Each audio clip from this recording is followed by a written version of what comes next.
اعوذ باللہ من الشیطان الرجیم بسم اللہ الرحمن الرحیم۔ ناظرین، آپ دیکھ رہے ہیں پروگرام بات کرنا ضروری ہے، اور یہ ہم پروگرام جو کرتے ہیں انٹرنیشنل آرٹ سوسائٹی کے زیر اہتمام کرتے ہیں، اور یہ پروگرام جو ہے ہیوسٹن سے ہوتا ہے، امریکہ کے شہر ہیوسٹن سے۔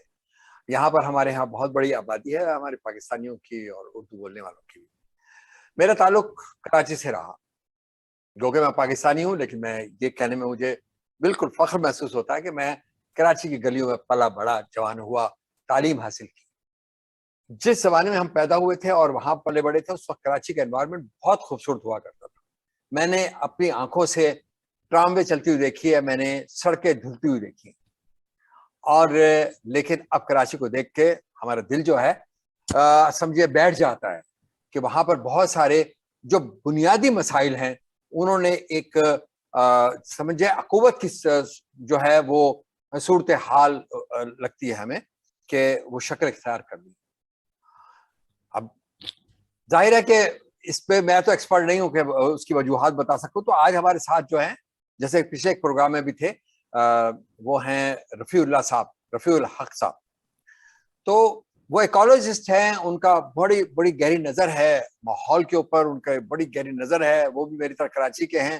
تو مجھے امید یہ ہے کہ ہم ان سے جب بات کریں گے تو ہمیں بتائیں گے کہ کیا وجوہات ہوئیں جو کہ اس طرح کراچی برباد ہوا، اور کیا اس میں کچھ تبدیلی ہو رہی ہے، کیا ہم سوچ سکتے ہیں کہ ہمارا شہر جو ہے بہتر ہو جائے گا۔ تو میں ویلکم کرتا ہوں جناب رفیع صاحب آپ کو، اور آپ کا شکر گزار ہوں کہ آپ نے وقت نکالا ہمارے لیے۔ میرا سوال آپ تک پہنچ گیا، اور مجھے جواب کی جو ہے وہ سننے کی جلدی ہے آپ سے۔ باسط بھائی، بہت بہت شکریہ آپ کا۔ آپ نے جیسے کراچی کو جن اچھے الفاظ سے یاد کیا، اللہ کرے کہ وہ جلد سے جلد وہ معیار جو ہے دوبارہ برقرار رہ سکے، کیونکہ یقیناً حالات اچھے نہیں رہے گزشتہ دہائی میں، جو ہے وہ معاملات ویسے نہیں تھے جیسے ہونے چاہیے۔ تو اس کی کئی وجوہات ہیں۔ اس کی وجوہات جو ہے شاید ہم سب کی اونرشپ جو ہے نا وہ اپروپریٹ نہیں تھی، اور ترقیاتی منصوبے، یقیناً یہ بڑے فخر کی بات ہے کہ کراچی نہ صرف اپنے آپ کو فیڈ کرتا ہے، بلکہ وہ ایک اپنا حصہ جو ہے وہ صوبے کی ترقی میں اور ملک کی ترقی میں بھی ڈالتا ہے، اور وہ بڑا نمایاں ہے۔ یہ نہیں ہے کہ اس کا حصہ نہیں ہے، لیکن یہ ایک افسوسناک پہلو ہے کہ یہاں چیزیں جو ہیں بنتی بگڑتی رہتی ہیں۔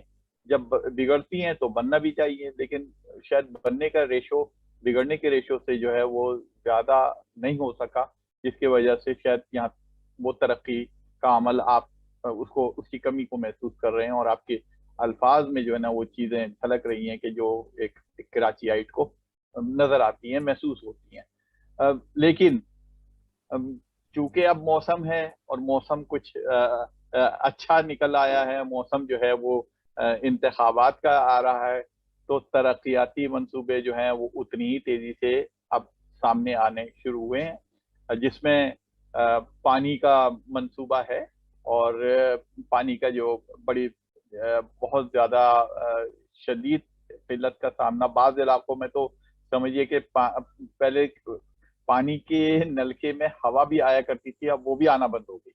تو اور ٹینکر میں جو ہے وہ اب یہ لوگ اس پہ سوچنے پہ مجبور ہوئے کہ آخر وہ پائپ کون سی ہے جس میں ٹینکروں سے پانی بھرا جاتا ہے۔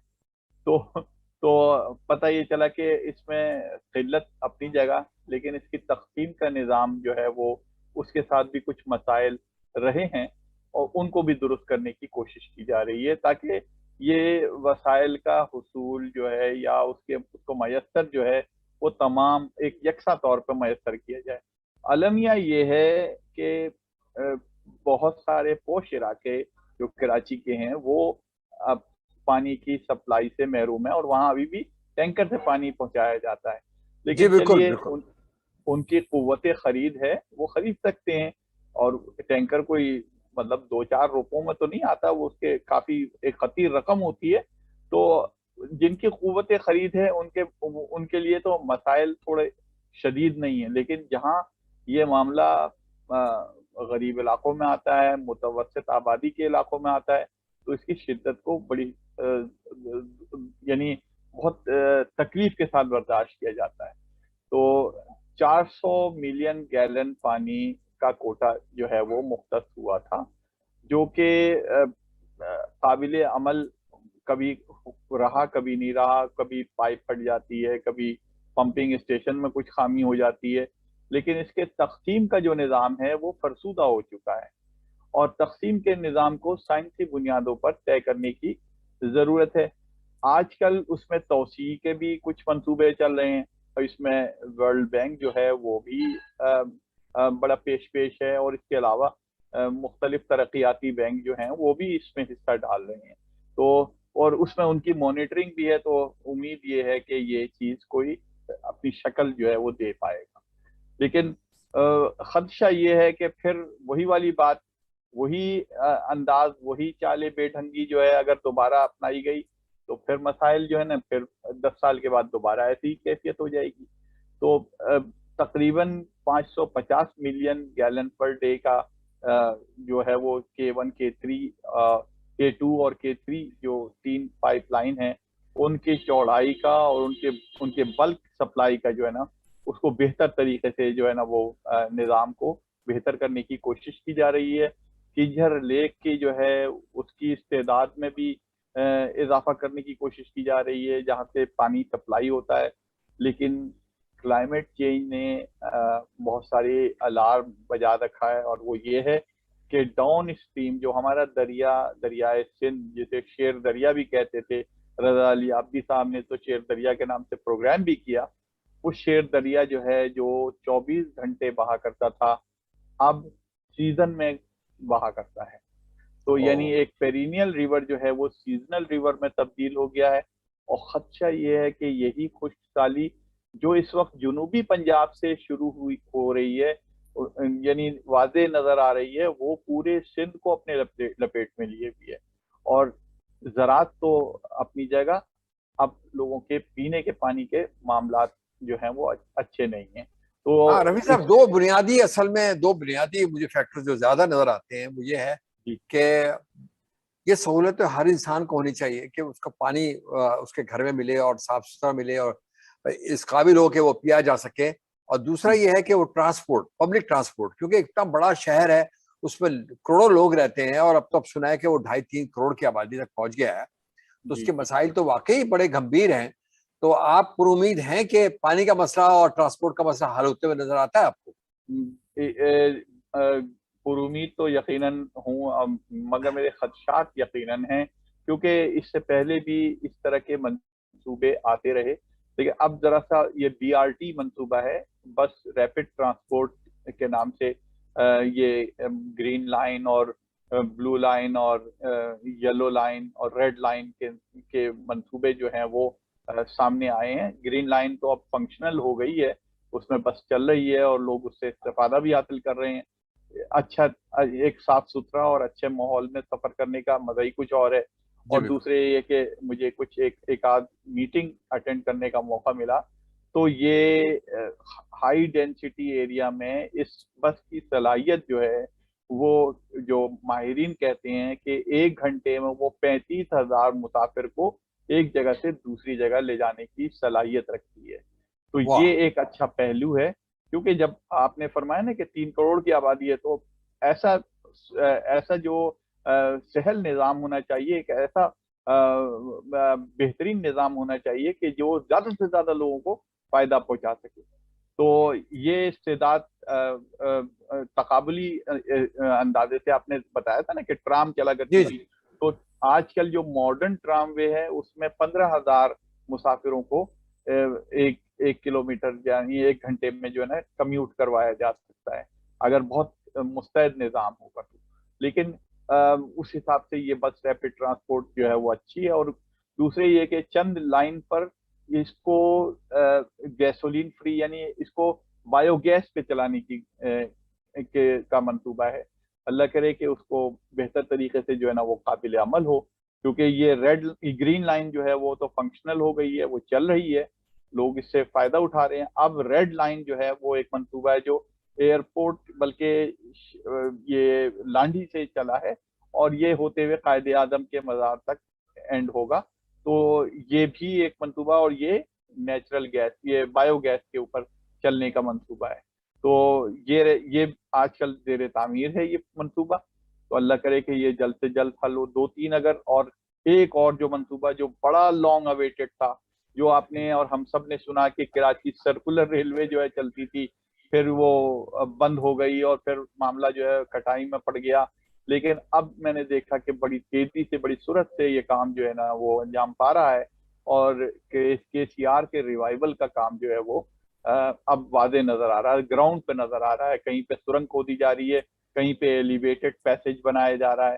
تو یہ چیزیں جو ہیں وہ واضح نظر آ رہی ہیں. تو میں اس حساب سے تو پر امید ہوں کہ ایٹ لیسٹ سانس لینے کا موقع ضرور ملے گا کراچی والوں کو.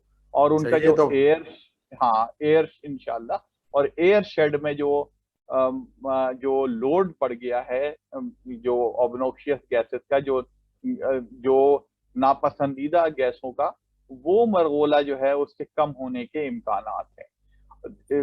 شامیں جو ہیں کراچی کی ہمیشہ کی پلیزنٹ رہتی ہیں، لیکن ان شاموں میں شام کی جو ہوائیں چلتی تھیں، سی بریز جو چلتی تھیں، ان کو روکنے کے لیے بڑی اونچی اونچی عمارتیں جو ہے نا وہ استعدا ہو گئی ہیں، اور وہ ان کو جو ہے نا سامنے روکنے کے لیے سینہ سفر کھڑی نظر آتی ہیں. اس سے بھی اندرون شہر کا جو ماحول ہے وہ اس کی تازگی میں تھوڑی سی کمپرومائز ضرور آیا ہے. لیکن اور ایک جو واقعہ جو 2015 میں ہوا تھا، وہ اس کی شدت کی عکاسی ہے کہ اس میں تقریباً ایک دن میں 1000 لوگ جو ہیں وہ لقمہ اجل بن گئے تھے. لیکن یہ کہ اب آہستہ آہستہ کچھ چیزیں یقیناً مثبت سے جاتی ہوئی نظر آ رہی ہیں. اب دعا یہ ہے کہ اس میں جو ہے نا پائیداری اللہ تعالیٰ کی. تو یہ دو چیزیں جو ہیں. آپ کا ایک عام آدمی کو کیا میسج ہوگا جو کراچی میں رہ رہا ہے کہ اس کی بنیادی طور پہ کوئی ذمہ داری بنتی ہے؟ بہت زیادہ ذمہ داری بنتی ہے، کیونکہ ہم بھی اب قوم سے زیادہ ہجوم کی شکل اختیار کر گئے ہیں. میں آپ کو ایک چھوٹی سی مثال دوں. اکثر و بیشتر سگنل جب ریڈ ہوا کرتا ہے، اول تو بجلی جو ہے ذرا کم رہتی ہے، لیکن سگنل جو ریڈ ہوتا ہے تو میں بظاہر بڑے پڑھے لکھے لوگوں کو دیکھتا ہوں کہ وہ ریڈ سگنل کو شاید ایسا اگنور کر دیتے ہیں جیسے وہ کلر بلائنڈ ہیں.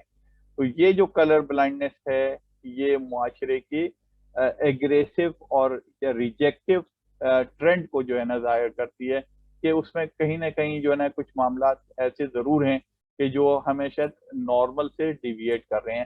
قانون کی پاسداری جو ہے نا وہ ہم سب کی ذمہ داری ہے. بحیثیت شہری ہم سب کی یہ املاک یہ جو چیزیں لگی ہیں، یہ ریڈ لائن یا گرین لائن، یہ سب ہمارے ٹیکس کے پیسوں سے لگی ہیں. اگر ہم ان کو توڑیں گے، غصے کا اظہار کریں گے، تو اس سے نقصان ہمارا ہوگا. تو یہ چیز جو ہے ریئلائز کرانے کی بڑی اشد ضرورت ہے. نوجوان نسل جو ہے ہماری زیادہ غصے میں آ جاتی ہے، اور شہر چونکہ بڑا ہے تو اس کے مسائل، اس کے وسائل سے جو ہیں زیادہ ہیں. تو یہ دونوں کے درمیان ایک بیلنس کا ہونا بڑا ضروری ہے تاکہ معاملات ہمیشہ چلتے رہیں. بہت بہت شکریہ رفیع صاحب. یقیناً آپ کی جو تجاویز ہیں وہ تو واقعی قابل غور ہیں کہ سب کو چاہیے کہ قانون کی پاسداری بھی کریں اور اپنے ماحول کو بھی صاف رکھیں. میں نے تو جب میں تھا کراچی میں تو میں نے ایک بات نوٹ کی تھی کہ لوگ زیادہ تر اپنے گھر کا جو کوڑا ہوتا تھا، جو ٹریش تھا، وہ باہر پھینک دیتے تھے. تو وہ صرف اپنے گھر کو ہی پاکستان سمجھتے تھے یا اپنے گھر کی حد تک، باہر نہیں. تو وہ سوچ سے نکلنا چاہیے. اسی وجہ سے ہمارا جو ٹریش کا نظام ہے، وہ ہر جگہ آپ کو جو کوڑے کرکٹ نظر آتے ہیں وہ پڑا ہوا، اس کی وجہ یہی ہے. تو بنیادی طور پہ میرا خیال یہ ہے کہ ہم سب کو بحیثیت ایک اچھے سٹیزن کے چاہیے کہ اپنے ماحول کو بھی ٹھیک رکھیں اور آپس میں رویہ بھی جو ہے دوستوں کی طرح ہو لوگوں کے ساتھ، عام لوگوں کے ساتھ بھی. اور اسی دعا کے ساتھ کہ پروردگار ہمارے شہر کو جو ہے سر و سبز رکھ ہمیشہ، اور اس کی جو مشکلات ہیں، اس کے اندر جو مسائل ہیں، اور اس کو کس طرح ختم فرما. ہم یہی دعا کے ساتھ ہیں. آپ کا بہت بہت شکریہ.